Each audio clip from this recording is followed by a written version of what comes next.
Salut les petits poulets, c'est Romy. On est parti pour le spin 12 décembre 2023, toujours. La fin de l'année approche, les marchés ont encore fait des plus hauts, on débriefe tout ça, on met des billes pour la journée. À tout de suite.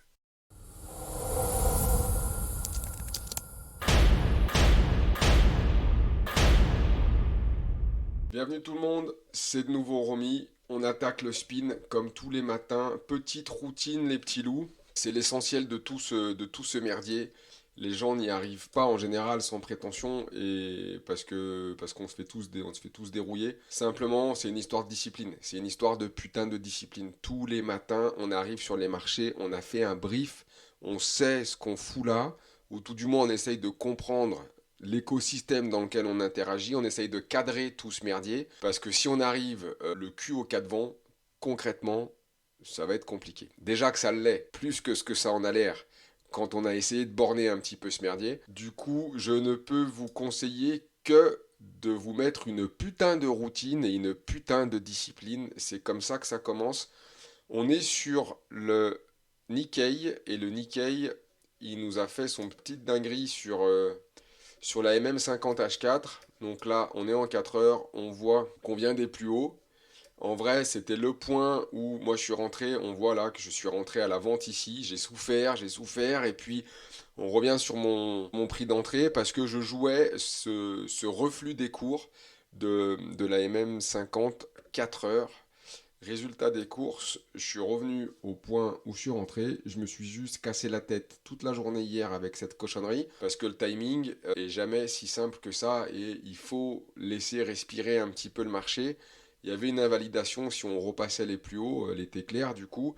On l'a pas repassé, on est toujours là et aujourd'hui on se met une journée, ça vient de clôturer en Asie, au Japon, et en réalité, voilà, en vrai, on est un peu au milieu du guet parce qu'en fait, on peut le voir de deux façons différentes, comme à chaque fois, vous me direz.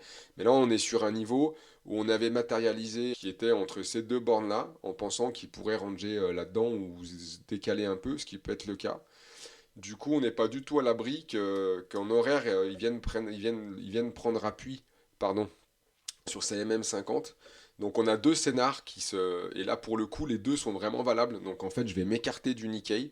J'ai ma vente qui est en cours. Si je vois que ça continue à brouter, je couperai. Parce que là, on a deux scénars complètement plausibles. Il y a des fois, il faut avoir un sens prioritaire idéalement. Et puis il y a certains moments, on ne peut pas l'avoir simplement parce que c'est pas clair. Et quand c'est pas clair, bah barrez-vous en fait. Parce que déjà, quand c'est clair, c'est chaud. Alors si en plus vous y pipez rien à ce que vous tournez à ce moment-là parce que le marché vous a mis en PLS, et ben on arrête, on passe à un autre actif, et s'il n'y a rien à faire, et ben en vrai il n'y a rien à faire, et puis c'est tout. Et c'est pas grave, s'il n'y a rien à faire, c'est pas un sujet, on le fait pas, et on n'est pas obligé d'être toujours en pause comme des crétins, à vouloir absolument trader comme des sourds, puisqu'en fait c'est comme ça qu'on se met dans des merdes pas possibles. Résultat des courses, ce que je veux dire, c'est qu'on a une tendance, on est venu chercher un appui ici, on a les 61,8 de Fibo, on est sur une MM50H1, on se retrouve un petit peu au milieu du range que j'ai matérialisé sur le cash, ça se voit un peu plus. Alors le cash est hyper décousu, parce qu'en fait ce que vous avez là c'est des gaps, c'est des trous de cotation qui sont hyper marqués sur le Nikkei, parce qu'en réalité vu qu'ils sont complètement à l'envers de nous et surtout complètement à l'envers des US, ben, du coup, les gens, les occidentaux qui traitent le Nikkei le font pendant que le Nikkei est fermé, ce qui fait qu'il emmagasine tout un tas de cotations, en fin de compte, dans l'intervalle de temps où lui est fermé, pendant que les futurs et surtout les CFD sont ouverts.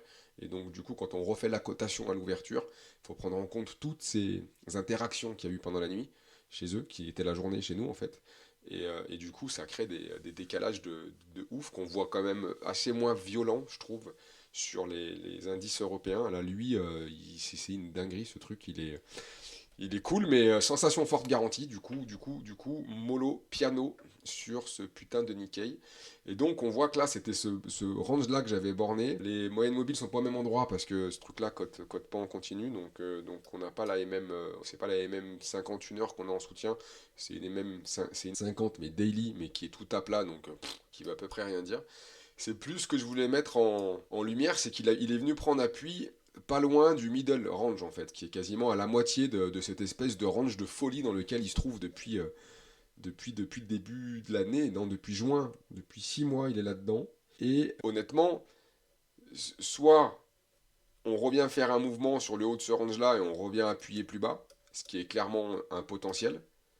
Ici, on vient chercher et du coup, je vais y arriver. On est à l'envers. Hop, ça va bien se passer. On vient chercher ici, voire plus bas. Soit on vient récupérer là. Alors je comprends bien, vous me direz, surtout que je dis des conneries, on est là, donc je dis n'importe quoi. On est sur le bas de ce range-là. Où on est vraiment de nouveau, on a vraiment les deux possibilités qui sont là, quoi. Du coup, c'est pas si clair. Moi hier, j'ai pris une vente parce que voilà, on avait un setup qui était clair. Il s'avère que c'est venu dégueuler un peu au-dessus, machin, parce qu'en fait les marchés occidentaux, ils sont montés comme des oufs. Résultat des courses, on se retrouve de nouveau là en bas. Ça, c'est la dinguerie, entre guillemets, des Européens, enfin des Occidentaux. Et puis les mecs, ils arrivent, eux, ils redisent, non, non, mais oh, calmez-vous. Résultat des courses, c'est pas très lisible. Voilà. Donc, je prends le temps de le faire pour être sur un exemple où si tu sais pas, ben en fait, c'est pas grave.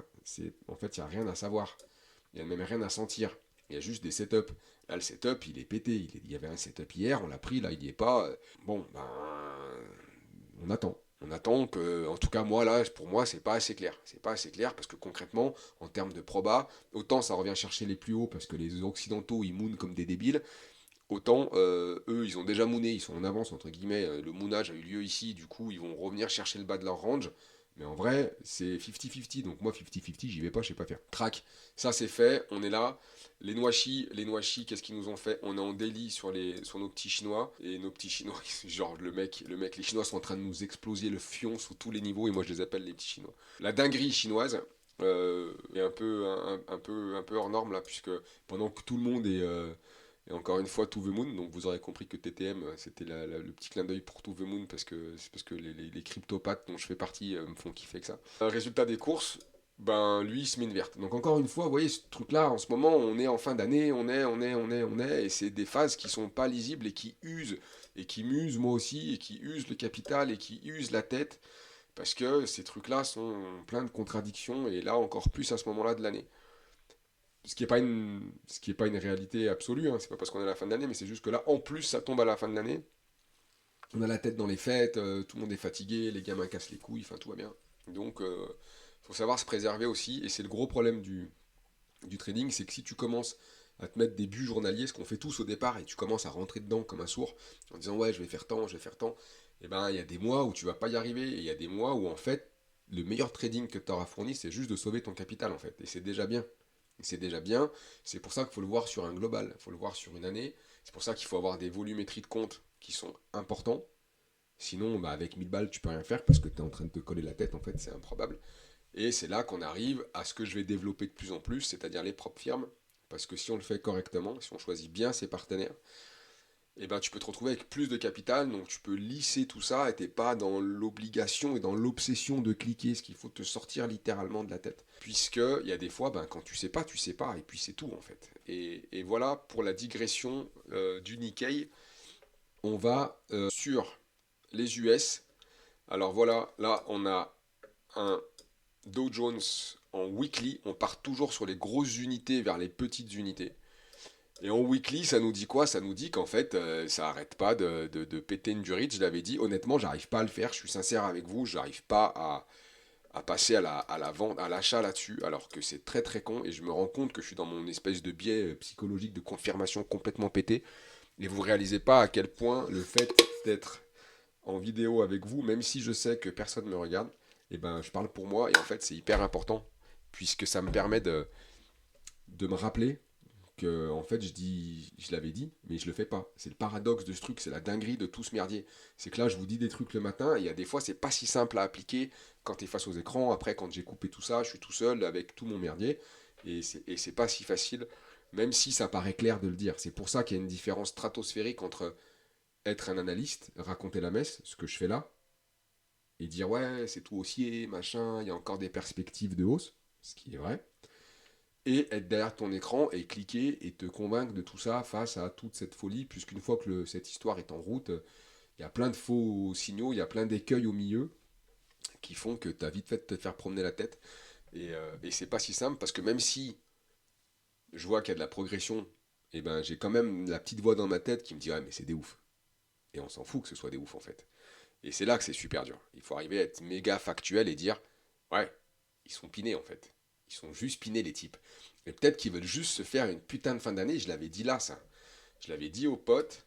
Je l'avais dit beaucoup plus bas. J'avais dit, il faut qu'on se méfie. Et je me trouve trop con parce que je l'avais dit. Il faut qu'on se méfie, que là, ils vont pas retourner à la cave. Moi, je pensais qu'ils respireraient un petit peu, mais ce que je pense, encore une fois, on s'en branle. En tout cas, moi non, et vous, j'espère que pas trop non plus, mais le marché dans son intégralité se fout littéralement de ce que je peux raconter. Et j'avais dit aux potes, j'avais dit, faites gaffe, faites vraiment gaffe, parce qu'on n'est pas à l'abri que cette bande de gros fêlés de la tête, là, juste pour que ce soit brillant à la fin de l'année et que les mecs, ils finissent une année en mode dinguerie, juste pour faire chier tout le monde, juste pour que ça fasse bien sur les bilans, et les mecs, ils sont capables de mouner comme des débiles. Et ben regarde, en fait, en vrai, ils sont en train de le faire. Et donc, il faut arriver à te dire, ok, cette bande de Mongoliens, qui en sont pas, qui sont les mecs les plus smart de la planète, ils sont en train de te faire le cul. Et c'est hyper complexe de te rendre compte qu'on est en train de te faire le cul, et d'être conscient qu'on te fait le cul, et de... C'est vraiment... Ces rouages psychologiques, c'est la clé de tout ce truc-là, et c'est vraiment une folie. Donc, rien de nouveau sous le soleil. Je vais vous dire la même chose qu'hier, qu'avant-hier, que... Parce que les types, il y avait un espèce de range, une légitimité sur le deuxième top à essayer de tenter une vente, et toujours pas, en fait. Toujours pas, en fait. Toujours pas. Les mecs sont repartis, ils ont pété le range à la hausse, et on y va. Et prochaine étape, on a là tous nos petits jolis traits, qui sont toutes les résistances weekly qu'on a eues, et on voit que par là, on se rapproche des ATH. Les mecs sont capables de monter aux ATH pour Noël, et joyeux Noël tout le monde. On prend des ronds, on coffre, on a des cow-boys, et si ça pète, si ça dérouille en janvier, vas-y, c'est pas grave, on a 12 mois en fait pour refaire les oufs. Donc voilà, pas grand chose à dire en fait, parce que les trois indices sont quasiment les mêmes. On va aller choper Vidzef, le S&P 500, mais c'est la même chose, il est un peu plus loin de son ATH. En fait, c'est un peu ça, t'as une espèce de maturité entre les trois, et t'as le Nasdaq qui est à ça de passer ses ATH, et on voit que quand le DAX l'a fait, en gros, ça l'a pas arrêté. Donc c'est pas un mur infranchissable. Surtout quand les mecs sont en mode délire là, et t'as des espèces de FOMO qui se mettent en place, tout le monde se met en place, il y a des algos derrière. Là, les types, on sait pas, ils vont s'arrêter un jour, hein, mais on sait pas quand. Et après, on a le Nasdaq qui est là, le Nasdaq. Et le Nasdaq, pareil, là il est en weekly. On est sur le futur, mais bon, on peut se mettre sur le cash, ça fera à peu près la même histoire de toute façon. Et on se rend compte que, voilà, quoique par rapport au dos, le dos il est bien monté ce salaud aussi. Yes, donc voilà les petits loups, on est sur les US et l'Europe, il n'y a pas grand chose d'autre à dire. On va atterrir doucement mais sûrement sur les indicateurs dont je vous parlais, avec notre dollar index. Donc si lui remonte, ça peut être défavorable pour les indices. Bon. Dans le principe, on voit qu'il y a quand même une pression. On est en weekly, hein, la pression baissière, il a réintégré son range. On est sur une MM7 weekly. Bon, voilà. Pour l'instant, il y a une réaction, mais ça ne transforme pas l'essai, quoi. Il n'y a pas d'accélération. On est en fin d'année, je suis pas sûr que les mecs, ils aient envie de se foutre une dinguerie, en fait, avant la fin de l'année. En vrai. Les types, ils sont là, les gérants, ils ont fait une tonne. Ils vont arriver devant leurs clients, ils vont dire alors, c'est qui, chef? T'as vu? Tu peux me filer un chèque? Je pense pas qu'ils aillent se foutre en difficulté avant les fêtes. Tu vois, je pensais qu'ils feraient une dinguerie avant et qu'ils feraient un rallye de fin d'année. Je sais, je sais pas, ça veut rien dire ce que je dis, mais en sens où il y a pas de, c'est plus un sentiment et là-dedans les sentiments ont rien à foutre. Mais est-ce que leur putain de rallye ils l'ont pas déjà fait en fait? Est-ce qu'ils sont pas en train de prendre tout le monde de court et les mecs, s'il y a une dinguerie ou s'il y a un retournement ou s'il y a une correction, parce que c'est comme toujours, hein, quand t'as une espèce de rallye de possédé, et ben c'est comme dans l'IMO, c'est comme dans tout, ça va redescendre. Enfin ça va pas jusqu'au ciel en fait. Donc inexorablement, il y a un moment ou un autre, tout ça, ça va redégonfler. Ce qu'on sait pas, c'est quand. Et ce qu'il faut pas, c'est faire comme je fais depuis 2 semaines, là, depuis le début du mois de décembre, comme un Mongolien, à chercher un espèce de point haut. Enfin, je le cherche pas dans le principe où je suis pas en train de moyenner à la baisse comme un crétin, mais j'arrive pas à me mettre dans la tête que cette bande de gros tarés là, ils sont capables de monter jusqu'au ciel. Et alors qu'ils sont en train de le faire. Et je vois pas pourquoi maintenant qu'ils sont là, les mecs, juste avant les fêtes, les bilans et tout, ils vont dire non, vas-y, viens, on va tirer la chasse. Ah non, ils vont tirer la chasse s'ils la tirent, ils la tireront certainement, puisqu'encore une fois, ça va pas jusqu'au ciel, mais ils vont faire ça, je sais pas quand, mais peut-être plus en début d'année en fait. Ça paraît plus logique maintenant qu'on est déjà quasiment mi-décembre. Ah, les mecs, ils ont encore une semaine à tenir après c'est Noël, ils ont fourré la dinde, ils vont fourrer leur dinde, tout va bien. Eux, les mecs, ils ont les yachts, les machins, les trucs, demain il fera jour. Pourquoi ils vont aller se ronger, à se mettre dans des espèces de dingueries juste avant les fêtes? Bah, j'y crois pas en fait. Après, ça regarde que moi, mais. Et celui qui vraiment donne le nord en vrai. Alors je dis ça avec parce que ça me fait penser à ce qu'on doit dire juste après, avec un truc super important, qui est qu'on a des chiffres macro cet après-midi à 14h30. Donc attendez, on est sur un truc là, on est sur les chiffres, on va aller voir, donc voilà, tout ça, si la réalité les rattrape, bon, peut-être que, mais en vrai, je sais pas, j'y veux pas, je sais pas, on va en parler. Et donc là, ces fameux chiffres dont on parle, ils vont venir jouer sur ce putain de taux d'intérêt, qui est vraiment aujourd'hui l'alpha et l'oméga, entre guillemets, de tout ce merdier. Du coup, tous les marchés là, ils ont pricé que ça allait mieux, que tout va mieux, que tout le monde se détend, que l'inflation elle se détend, que machin, et ainsi de suite. Et du coup, les mecs, ils se disent, ben ouais, on est reparti pour un tour. Parce que si c'est ça, Jérôme et Christine, ils vont descendre leur taux. C'est ça qu'ils ont pricé en fait. Et là, ils sont en train de se dire, les taux vont descendre. Donc si les taux descendent, ils vont remettre de la thune dans le système. Nous, on est reparti pour un tour. Il y a toujours cet équilibre taux-inflation qui est vraiment en dents de scie. Et les gars, ils se disent, ouais, bah en fait, l'inflation, c'est en train de se calmer. On vous a bien fait le cul. Et leur putain de soft landing, là, peut-être qu'ils vont y arriver. C'est difficile d'avoir une approche là-dessus, parce qu'en fait, on n'en sait rien. Et ça, c'est tellement compliqué, il y a tellement d'éléments qu'on comprend même pas, qui sont tellement macro, c'est tellement complexe ce truc-là.